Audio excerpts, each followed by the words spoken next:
Rules of the road. In order to be an artist, I must show up at the page, use the page to rest, to dream, to try. Fill the well by caring for my artist. Set small and gentle goals and meet them. Pray for guidance, courage, and humility. Remember that it is far harder and more painful to be a blocked artist than it is to do the work. Be alert always for the presence of the great creator leading and helping my artist. Choose companions who encourage me to do the work, not just talk about doing the work or why I am not doing the work. Remember that the great creator loves creativity. Remember that it is my job to do the work, not judge the work. Place this sign in my workplace. Great creator, I will take care of the quantity. You take care of the quality.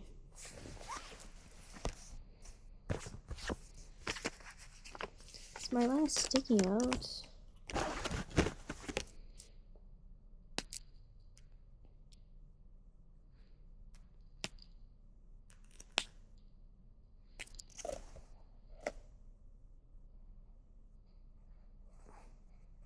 Quantity. You take care of the quality. Hard to. I misspelled quantity, but it's fine.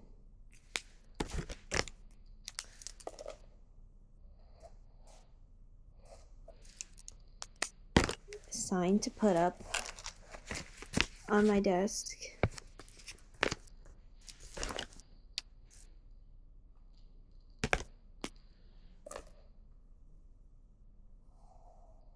I was just reading these from the second chapter, week 2, recovering a sense of identity.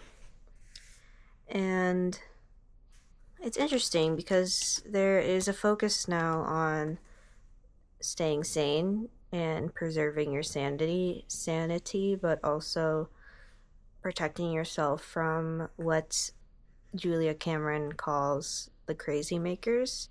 When she was reading The Crazy Makers, I was reminded by many people that I have encountered in life who have driven me crazy, or my family members crazy, or just people who are draining from your energy.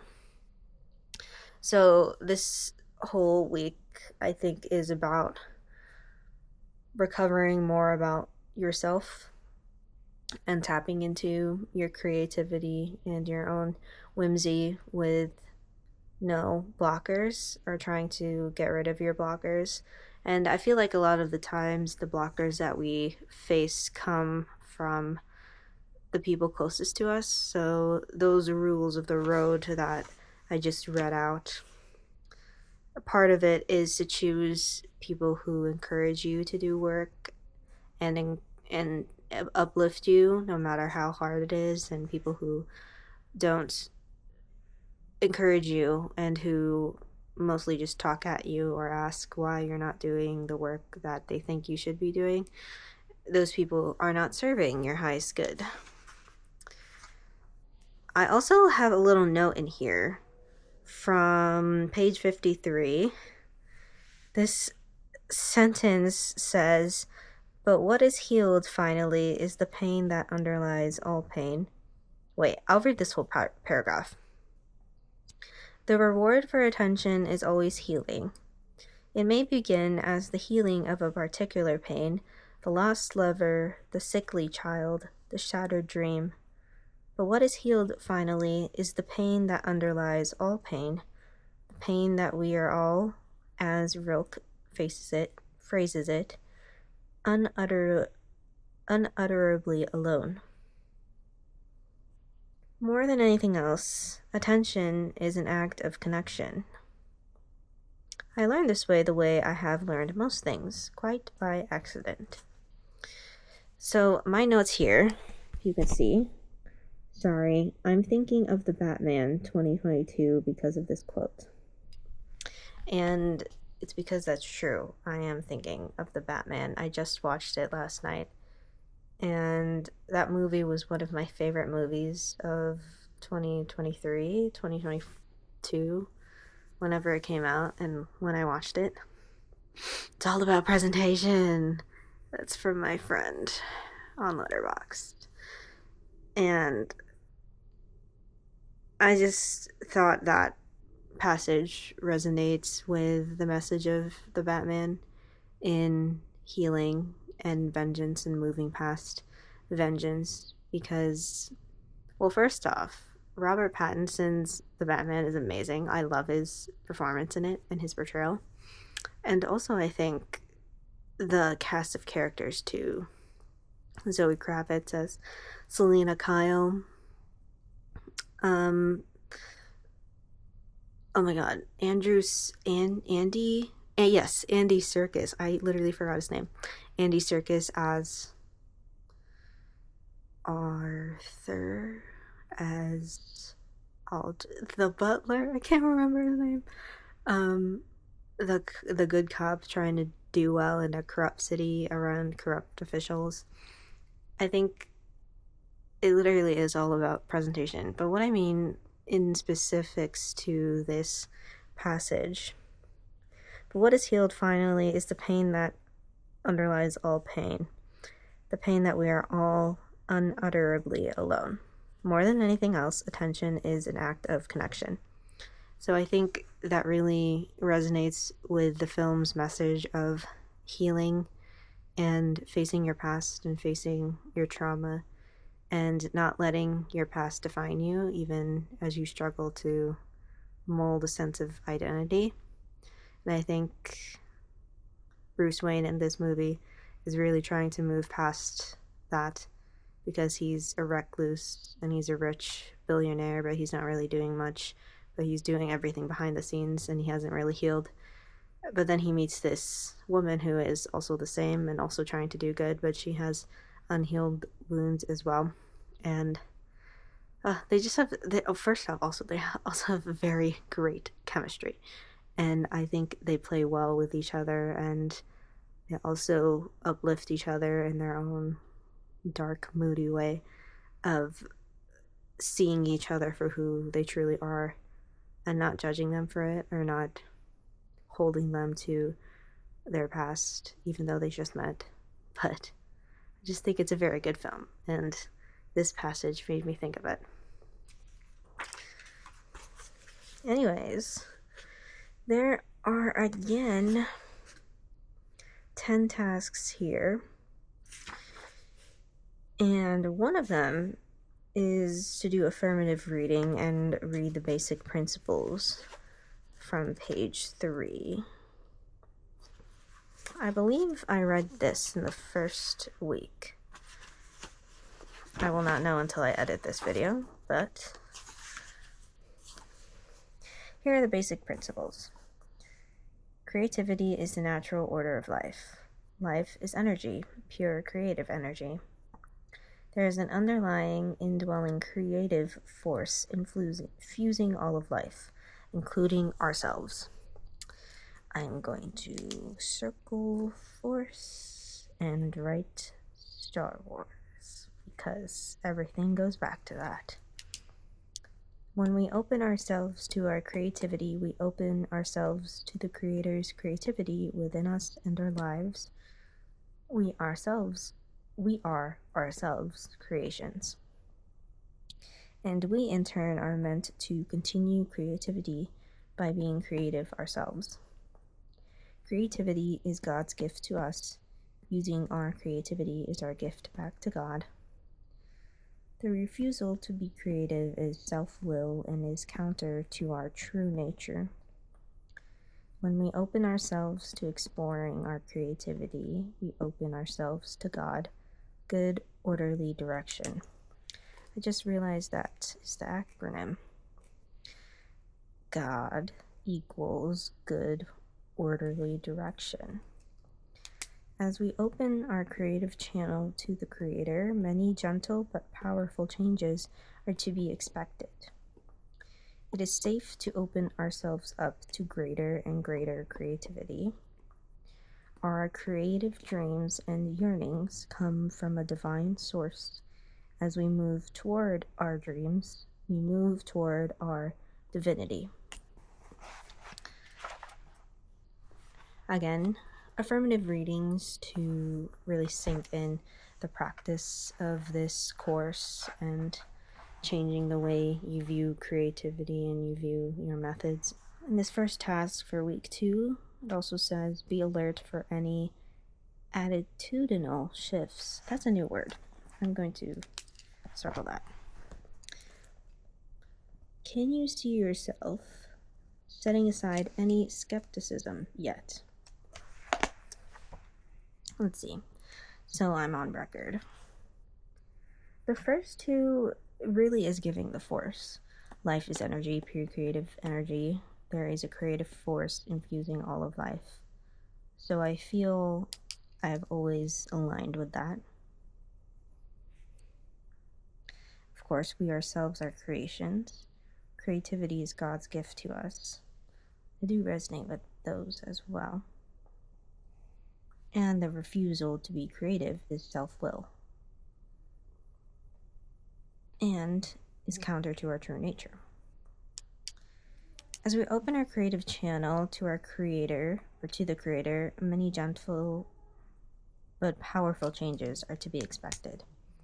I do feel I can already resonate the tiny, tiny changes, microscopic, very minuscule, that are already happening. I can't really say anything big yet, but also I think that's the point too, to celebrate the small changes. And just because I don't have a big project that I've done yet already within 1 week doesn't mean I've already achieved something. So I think I would say that I have achieved more self-awareness and more attention to the little things and seeing the beauty in life, which sounds very cliche, but I really do think the attention is starting to come back and be there in that awareness. It's safe to open ourselves up to greater creativity. I do think that as well. Our creative dreams and yearnings come from a divine source. As we move toward our dreams, we move toward our divinity. I don't know if I would say I have any skepticisms. I hesitate to call anything that I feel towards this that, because I'm not sure if it is, but maybe it is, because I'm questioning. I think I've always heard that humans are divine beings. They are divine creations of God, and I do believe that for sure. I think it's hard when you see yourself every day and you see the mundane to call yourself divine and to give yourself that credit and that power, in a sense, with that word. But I think it's much bigger than, or it's not as big as I am painting it to be. We are all divine beings in every shape and form, however we show up in our lives. So, what time is it? Right now, it's Monday, March 17. I did my morning pages this morning, and it is 8 p.m. now. I will probably shower a little later. There are a bunch of tasks here, and I'm going to see what resonates with me first and do that. So yeah. Okay, hi everyone. We are checking in on week 3 of The Artist's Way. Actually, week 2. Now we're on week 3. My bad. Today's Monday, March 24th, and technically it's the first day of week 3, but again, I am going to check in on how week 2 has gone, and I have been really good this week about keeping up with The Artist's Way tasks and exercises and my morning pages. I have successfully done all 7 of the days this week. So also, yes, this is my 1D notebook that I haven't finished since middle school, but I don't know if you can see the text, but technically it's all filled up, has all of these pages done just for posterity, saying that out loud.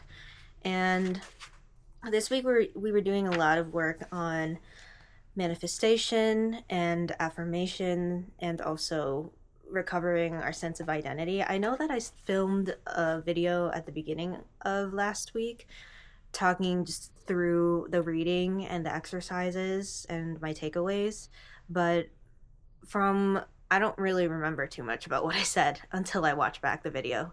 But I remember that there was a lot about taking time back for yourself and taking back time for the activities and the self-care that you want to do to just uplift yourself and recover that part of yourself and that time that you don't spend just nourishing your artist and your inner child.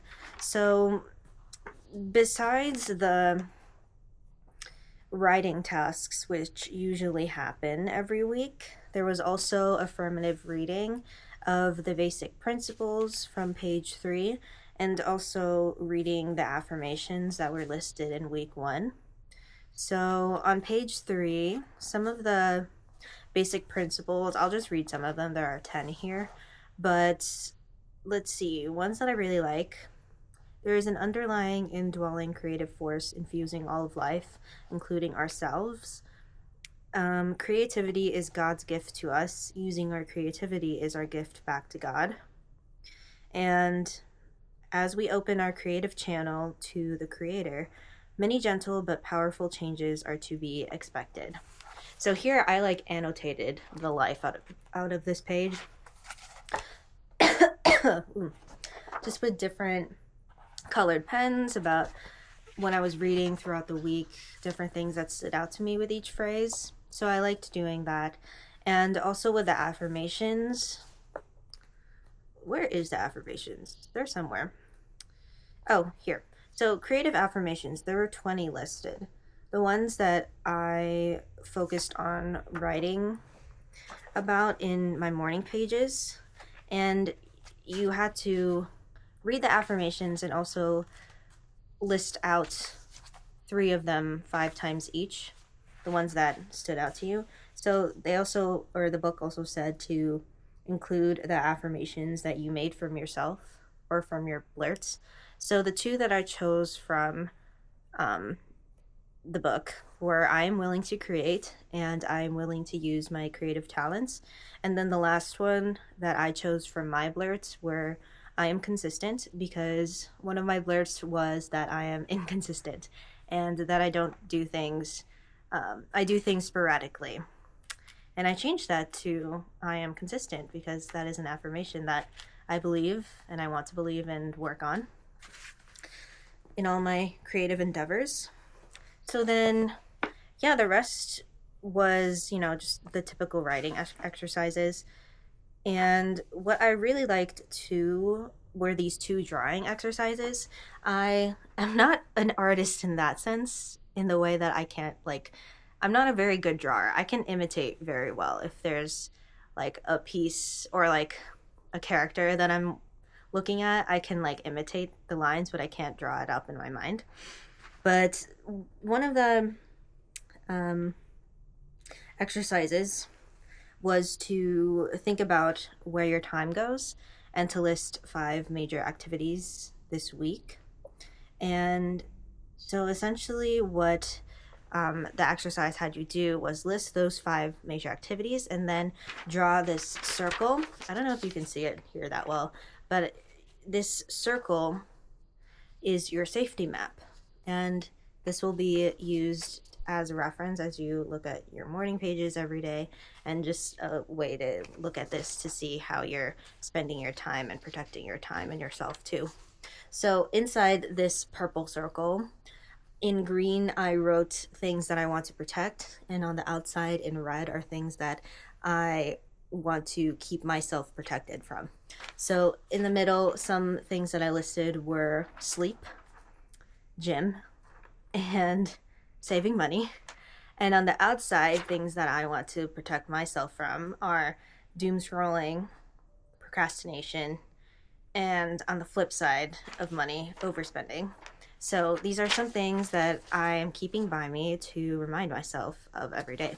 And lastly, also what was cool was there was a task, two tasks in one, kind of like two birds in one stone, is to select one small item and make it a goal for this week and then do that item. So one goal that I set was to wash my bed sheets, and I did that. So that was an easy thing to check off because I finally did it.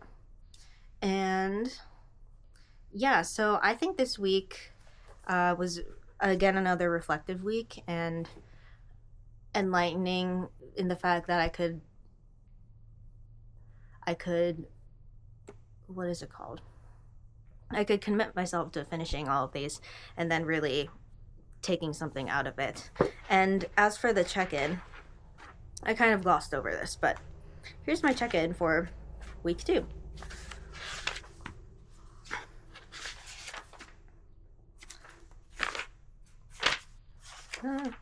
Where? Okay. So I did my morning pages all 7 days this week. Yay. And then what did I do for my artist date? I started a puzzle. So you may be able to see here, but I have started this puzzle and it is 500 pieces, and I don't know why I underestimated how long it was going to take, but I'm going to keep working on it this week. But I think from what you saw, there has been good progress made so far. And I think puzzles are fun to do with a group of people, or like, you know, your family or friends or someone else. And doing it as a solitary activity is definitely something I haven't done in a while. I don't think I've done a puzzle since I was a kid, to be honest. So this is fun, and I'm determined to finish this by myself. If I need help, I will not hesitate to reach out, but I do think it's a fun challenge trying to finish this at some point. And what is last part? Any other issues that come up? I think maybe because I'm feeling so successful and productive from this past week, so far there are no like big issues that are blocking me, and I feel very grateful for that. And I do think with the morning pages too, there was a question about what you're writing about. I honestly write about anything and everything that's top of mind. Today I wrote about Wicked because I've been watching it all weekend, and there's just so many things that I'm thinking about it, and yeah, just other creative things that I want to pursue, like writing a manuscript, participating in the NaNoWriMo in November, although I heard some weird things about that. But anyways, that's just for funsies for me. And yeah, just seeking other opportunities in my local community to try to fulfill all of that great creative stuff. So yeah, I'm feeling great this week too, and productive, and starting off week 3 strong. So yeah, that was my second week, and I am feeling good. So thanks for watching. I'll check in next week.